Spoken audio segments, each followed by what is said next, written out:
This is Obal, and this is my Condition Guardian guide for PVE. I spent a fair amount of time looking into Condition Guardian, and it actually turned out to be good.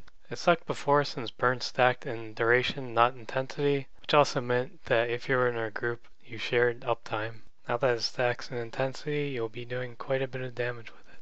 It makes full Condition Guardian a viable choice. It excels against trash mobs, especially solo, and it's better than the Zerker meta for that. It does fall a bit behind when you're fighting single target, namely bosses. Overall, I'd probably say it's better for open world content, but the Zerker meta will be generally better for dungeons of fractals. The reason for that is the Zerker meta is a bit more reliable for DPS, there's frostbows, there's reflex. You also have to give up a bit of utility for Condi guard, but it's nothing major. Damage overall is still going to be nearly the same as the meta, and I know not everybody wants to run the meta, some even hate it, or maybe you just want something different to run now and then. This is why I'm making the guide. This is a perfectly viable option for you. For builds, we're going to run Zeal, Radiance, and Virtues. For Zeal, we're going to run Fiery Wrath. The only exception to this, if we're soloing and a boss is going to take quite a bit of time, go ahead and use Zealous Scepter instead. Kindled Zeal, you get more condition damage, good for this build. Even though you're using Greatsword, Zealous Blades would not be good for this. We're not going to camp it for a second whirl. It would be a loss in damage anyway. Symbolic Avenger, we're going to be using Mace and Greatsword, so we're going to be utilizing symbols. Shattered Aegis could be good for group content, where Aegis is going to be stripped quite a bit, and the fight's going to last quite a bit of time. For Radiance, we're going to run Right-Handed Strength. Inner Fire could be good for slow content, but the fights have to last quite a bit of time. Reason for that is Feel My Wrath should pretty much always be on your bar. You get 10 seconds of Fury from that, and it's a short cooldown, so it's generally not worth running. Radiant Fire is a great trait for this. You get more burning duration, and you get Zealot's Flame triggered around every 10 seconds. Which means you can use Zealot's Fire right after it and get quite a bit more burning and quite a bit more damage. And with the rotations we're going to be doing, we're going to get all of them off that we possibly can. Amplified Wrath, you get even more burning damage. For Virtues, you're going to run Unscathed Contender. If you need more support, then Master of Consecrations. It wouldn't be as much of a loss as Zerker, since you're going to have less direct damage. Supreme Justice, you're going to trigger Virtue of Justice, burning every 3 attacks instead of 5 with this. This adds quite a bit of damage. You could take Absolute Resolution as an absolute last resort, since this is pretty important to Condition Guardian. Perpetuating Wrath, this means you're going to get a stack of burning for everything in the area if you cleave 3 or more things with your hits. And between these two, this is really where it shines. It's not going to be useful for bosses with no adds around it, so you can run Battle Presence for that case instead, to give some healing to your group and hopefully keep up some of their Scholar buffs. And Indomitable Courage, you're pretty much going to need that for bosses mostly, so it's not going to make too much of a difference, so you can run that if need be. For gear, you're going to want to get all Sinister gear. To do this, you're going to be doing quite a bit of Silver Waste to get the recipes and insignias from the trader for your Bandit Crest, as well as the Ascended Trinkets. You can do Living Story achievements to get some of them as a different way. The only thing to note is that you can't get a Sinister back piece yet. I just have my Zerker back piece. You can get a Condi one if you really want. For runes, you want to run Balthazar. They do more Condi damage as well as burning duration, which is what this build is all about. If you want to get infusions, go with Condi. You'll have 2 weapon sets. You want one for bosses and one for trash. You'll be running Greatsword for both. And the only thing that'll change is your secondary set, which will be Mace Torch for trash, Scepter Torch for bosses. You want to focus to lead in with Shield of Wrath first and swap out for a Torch if you really want. And you also want it for bosses where you need block rotations like Mossman, Archdiviner. If you have a focus already, I wouldn't really bother getting more sinister ones, since you're really not going to be using it a whole lot. As far as sigils go, for your greatsword you want Night and Bursting. For day you want Force and Bursting. For your mace torch and scepter torch, I would get 2 torches, one for night and one for force. Your mace you want bursting, since you're using it for trash and you want lots of burning for it.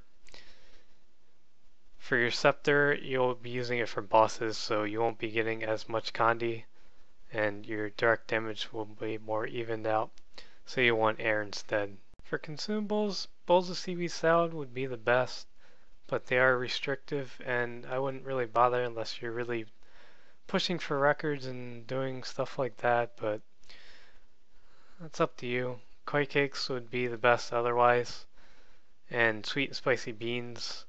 Rare veggie pizzas do the same thing. They're quite a bit more expensive though. They last a little longer. Super veggie pizzas would be the next best thing. They cost the fraction of what the other ones do. And they're pretty much just as good because you're going to be going over the burning duration cap by 1% with these, 5% with these. So you're really only losing 10 Condi damage over one of these. For utility, you want to use powerful potions if you can. If those don't apply to whatever you're fighting, use crystals. Focusing would be the best. Scale Venom is pretty decent for fractals if you're not fighting something where you can use a potion. You also have your troll merchants, good stuff there. For skills, you never want to hit F1 since that's where a lot of your damage comes from. You lose out on the blinds, but Ellies and Thieves do this better than you anyway. Main heal will be Shelter. If you fight things that Shelter won't block, use Signal Resolve instead. I find it better for royal completion as well. Purging Flame should never leave your bar. It does a lot of damage for Condi Guardian, as well as make a fire field for your combo finisher whirls. It does burning bolts, which add some more burning stacks for Rolling Wrath and Binding Blades. If you have a free slot, Judge's Intervention would be good. Does more damage for Condi Guardian. If you have a third free slot, Signet of Wrath would be good, but odds are you won't, and you'll want to retreat anyway just to get around quicker and for more blocks. Other utilities would pretty much be the same as any Guardian build. Use Wall of Reflection when you need projectile defenses. If you need a whole lot, use Shield the Avenger as well. Stand your ground for stability. Hollow ground if you need lots of stability. Feel My Wrath you should pretty much always run unless you need block rotations.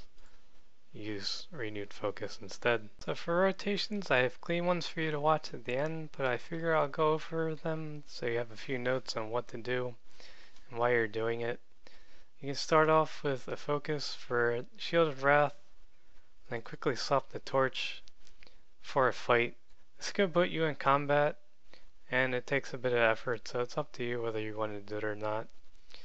And then you want to start off with your one hand torch for Symbol or Smite, and then you want to use Zealot's Flame, Zealot's Fire twice, once from normal and once from the trait proc. Don't swap the greatsword until you've done it twice. Once you swap the greatsword, use Purging Flame so you have a fire field up, and Symbol so you have Symbolic Avenger, then your whirls to get the whirl finisher in the fire field for your burning bolts, which will add more burning stacks. If you're fighting a single target, make sure you try to get in the hitbox of them for Whirling Wrath to do more hits on the projectiles, so that's more damage and more burning. As well as Binding Blades if there are adds around the boss. Get in the boss's hitbox so the blades will hit the boss instead of the trash around it. Then once you can swap out a greatsword, do so immediately. You won't want to wait for another Whirling Wrath. You don't have the trait on, and it wouldn't help you anyway if you did. And then you'll just want to keep using Smite or Symbol, Zealot's Fire. You can use Change the Light too if you're in a group. It help with the Vuln. Won't be that much of a loss. You could use it solo if you have Smite and Zealot's Fire about to be up. If you're on Mace, Cleansing Flame is pretty much identical DPS as autos and for Condi Guard. It's not really worth using because it can mess with Zealot's Fire and Symbol of Faith. They could come up and you'll lose out on them. You can use it if they have long cooldowns and you want to be a hipster, but I'm not going to bother. And once Purging Flames is about to come up, make sure you use your Zealot's Fire, Smite, Symbol before you swap, and then swap back Purging Flames, Symbol, Whirls, and Judges.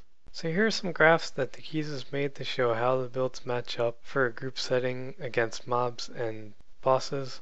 I've also made a whole bunch of charts showing the numbers and how much you're going to gain or lose in a group setting and a solo setting for mobs and bosses for Condi Guard versus Zerker Guard. You can see that Sword is still not good for Condi Guard either. And I have rotations at the end after this if you'd like to stick around and watch and skip through all these numbers if you want. But thanks for watching, and I hope this has helped you. Refreshing.